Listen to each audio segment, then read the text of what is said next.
Hi everyone, my name is Floyd Meyer. I am a physician assistant. I have a master's in public health, a degree in molecular biology, and I'm currently working in physical medicine and rehabilitation.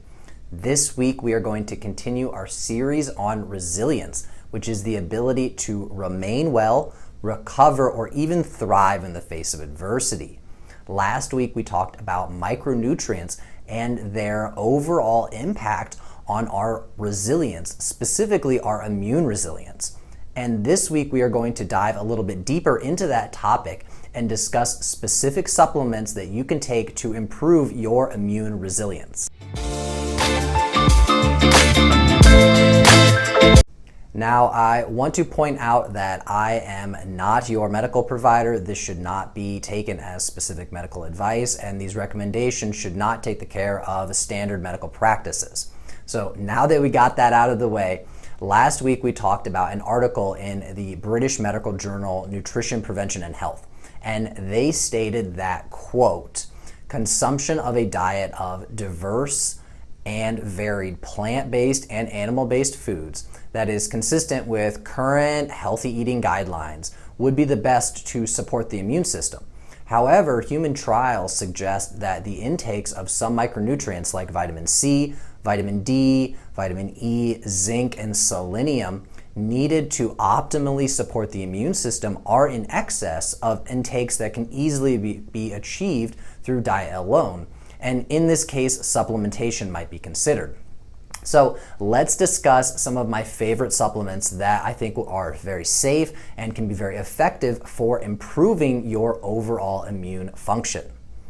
First off, we're going to start with vitamin C. So most people already know that vitamin C is in some way related to the immune system. And we know that if we don't get enough vitamin C, we develop a disease called scurvy, which is, very easily treated if you get some vitamin C from like limes or oranges and things like that.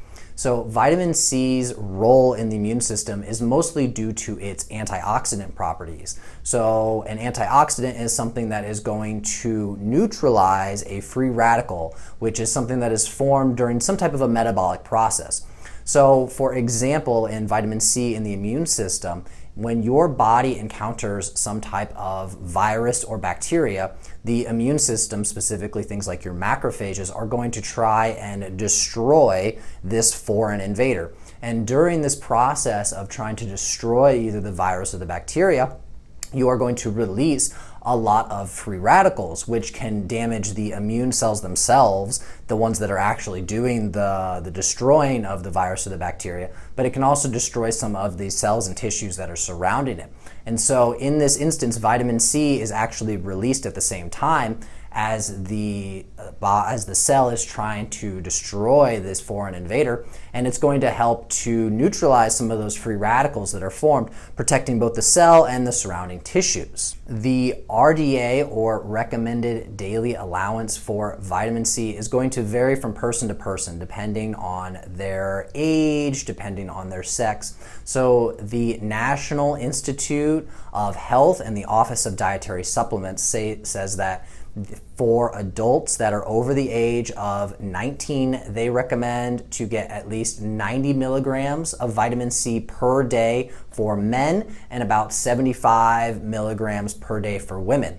Now, of note, they specifically talk about the need to get an extra 35 milligrams per day for people that are smokers. And I think that this is a really important caveat, because what it shows is that when the body is under excess stress, for example, if you are smoking cigarettes and you are constantly putting carcinogens in your body is going to need a higher baseline level of vitamin C in order to not become deficient and in order to have an optimal immune function. So this same idea, if the body is now under attack from some type of a foreign bacteria, some type of foreign virus, you are going to need more than that 90 milligrams per day in order to have optimal immune function. The Institute for Functional Medicine has set their recommendations of vitamin C between 1 to 3 grams per day or 1,000 to 3,000 milligrams per day in the presence of some type of an illness or for optimizing immune resilience. Now, per the data that was synthesized from Dr. Rhonda Patrick, who is an amazing researcher, she has an excellent resource on all things vitamin C on foundbyfitness.com. She showed that the bioavailability of vitamin C is very dependent on how much you are taking and how often you are taking the doses. So I believe that dividing your dose of vitamin C throughout the day will ensure consistently elevated plasma levels of vitamin C in order to optimize your immune resilience. So for example, you could take 3 grams at the beginning of the day, but this would just cause your blood levels to go up and then quickly drop off sometime in the next couple of hours. So it would be better to divide that dose up and say take 1 to 2 grams in the morning and 1 to 2 grams towards the end of the day, and that will ensure those elevated levels throughout the day. And another thing, if you actually encounter some type of an acute illness, you can actually increase the amount of vitamin C, and say you could take something like 1 to 2 grams and you could take that 3 to 4 times per day to really ensure that those blood levels remain elevated.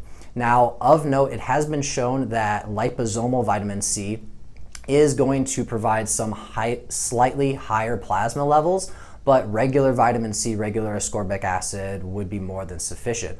And the key is you really want to just make sure that it is not causing your stomach to become upset. If you take too much vitamin C too fast, sometimes it causes people to have some GI upset. So you want to make sure that you're not taking so much that it's causing you those different types of problems. Next up, we have vitamin D. So vitamin D is an essential steroid hormone, and it is involved with calcium and phosphate regulation, as well as regulation of over 1,000 different genes that are in our bodies. So vitamin D can be obtained through diet, but usually that is in very small amounts. The other way is to get out in the sunshine. If you are outside in the sun, you can get the vitamin D produced through your skin fairly readily, but that requires you to actually be out in the sun with your skin exposed.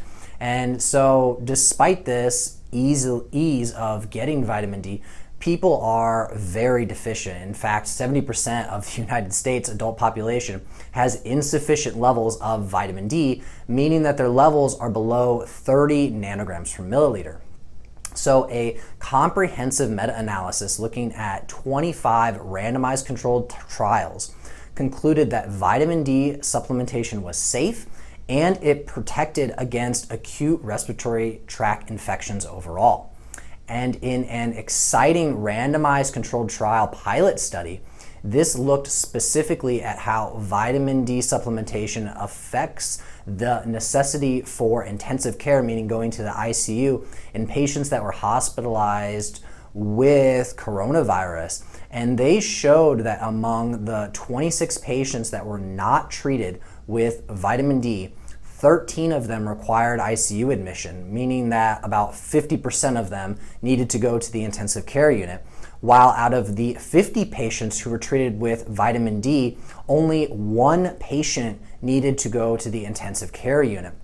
And so in this study, they used a extremely high dose of vitamin D, more than most people are taking. So what they did was they administered 20,000 IUs on day 1 when they were initially admitted, and then they administered another 10,000 IUs on day 3 and day 7, and then weekly until the patients were discharged. So this was an extremely promising study showing how important vitamin D is to improving immune resilience even in this specific instance of this virus. We knew that it worked with different types of acute respiratory diseases, but this showed that it was extremely effective even for COVID. Thankfully, supplementation with vitamin D is very easy and very affordable. Now, when supplementing with vitamin D, it's very important to get your blood levels checked. You can check your serum levels very easily. Most medical providers will add this to your normal lab work, or you can get it at a different time, or you can even pay cash to get it at different places when it's not too expensive to do. So ideal vitamin D levels are between 40 and 60 nanograms per milliliter. And if you are low, or you presume that you are one of those 70% of people that does have insufficient levels, then you can easily supplement with vitamin D. And supplementation with vitamin D, you can range, somewhere between 2,000 to 5,000 IUs per day for a period of maybe a few weeks to a few months should be fairly sufficient at raising your blood levels of vitamin D to these optimal levels. And you do want to be careful because vitamin D is a fat-soluble vitamin and it is possible to take too much. And having extremely high levels of vitamin D can be just as bad, if not worse, as having those low levels. So that's why you either want to supplement for a specific period of time or you want to make sure that you are getting your blood levels checked. As we talked about before, we also have the ability to produce vitamin D through sun exposure, and the amount that's produced is going to vary from person to person depending on where you live,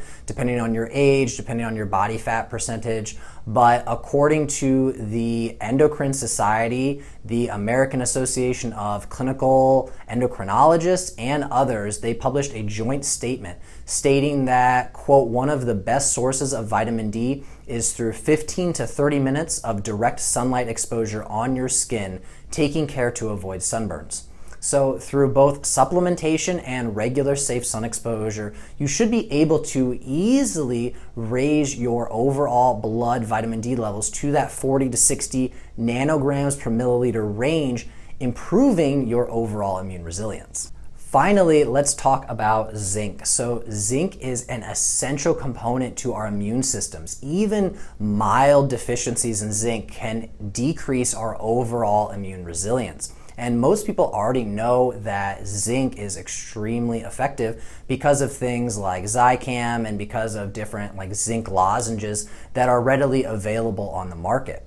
Now, in an article, a meta-analysis which was posted in the Open Forum of Infectious Diseases, they showed that people that supplemented with between 80 and 92 milligrams per day in divided doses of zinc acetate lozenges, starting at the onset of a cold symptom, had a threefold increase in recovery rates from the common cold. So specifically, they said that on the 5th day, 70% of people that were supplementing with the zinc had recovered, compared with the 27% of the placebo patients. And there have been other studies that have looked at the effects of zinc, and doses that are less than 75 milligrams per day do not seem to be as effective as those that are getting the 80 to 90 milligrams per day. But there are some safety concerns. You can't just take zinc constantly. Supplementing with zinc is going to inhibit your body's ability to absorb copper. And I know most people don't think of copper as being an essential element, but it is important for a lot of bodily functions. So what I recommend doing is, instead of daily supplementation with zinc, instead it would probably be best to have some zinc acetate or zinc gluconate lozenges that are available to you when you do get the first signs or symptoms of having some type of bacterial or viral infection. And at that point, you would want to supplement at that, somewhere between 80 and 90 milligrams per day. And you do that in divided doses. So usually the lozenges are somewhere between 15 and 20 milligrams. So you do a couple of those per day for about 5, maybe 7 days. And then definitely you would stop once the symptoms of the infection have resolved. So there you have it. Those are my 3 favorite supplements to increase your immune resilience. So in summary, we can have vitamin C, which if you take doses of between 1 to 3 grams in divided doses throughout the day, that can be very effective in raising your plasma vitamin C levels, which can be very helpful at the first sign of an infection, or you can take it preventatively. So next up we have vitamin D, which again is an essential steroid hormone, and ideally you want your blood levels to be between 40 and 60 nanograms per milliliter, and you can determine this through very simple blood testing. You can also supplement with doses, it can range depending on the person, but somewhere between 2,000 and 5,000 IUs per day. If you have not been supplementing with vitamin D, again, as that study that we talked about previously, you can take significantly higher amounts, but you need to do that for much shorter periods of time because vitamin D is fat soluble and it is possible to take too much. And lastly, we have zinc, which is best taken at the very first onset of some type of a cold or some type of the first signs of an infection. And you want to take somewhere between 80 to 90 milligrams per day in divided doses. And you can use either zinc acetate or zinc gluconate lozenges. Those are the ones that have been shown to be effective at improving your ability to recover from an acute infection. It has never been more important to ensure optimal immune function and optimal micronutrient status to improve your overall resilience. Unfortunately, many Americans are low in a lot of these different vitamins. And so I know that was a lot of information, but if you guys have any questions, feel free to leave them in the comments below. If this resonated with you, make sure you are subscribing, make sure you're following. We are going to be continuing this series on resilience. So thank you. Again, this is Floyd Meyer. Have a great day.